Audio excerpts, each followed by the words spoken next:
This is a photocopy, and it has been altered to probably be stronger than normal, but unfortunately it's not valid. So these permits are either expired permits, or they are permits that have been misused, or fraudulently used in some cases, or people who have, say, been deceased or incapacitated, where relatives may use their permits. So basically, we confiscate any permits that are expired or being wrongfully used, and we return them to the province. So this is the invalid permits that have been captured, and for the last few months.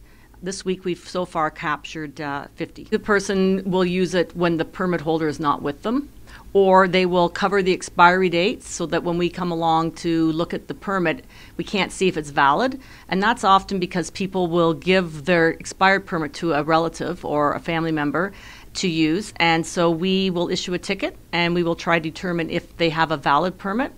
But again, we will confiscate any expired permits or permits that are being misused. So they would have to apply to Service Ontario, and we would advise Service Ontario that the permit was confiscated and the reason why, and it would be up to Service Ontario whether or not they will reissue that person a new permit.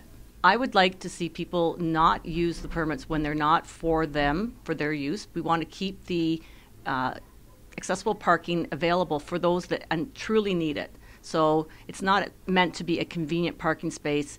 And often people will say, I was only going to be a few minutes, and I don't understand what the big deal is if I use it. If everyone uses it, that might be a big deal. But if it's me using it for 5 minutes, I don't see the harm in it. That's what we hear all the time. And what we would prefer is that you don't use it unless you need to, and it's your permit.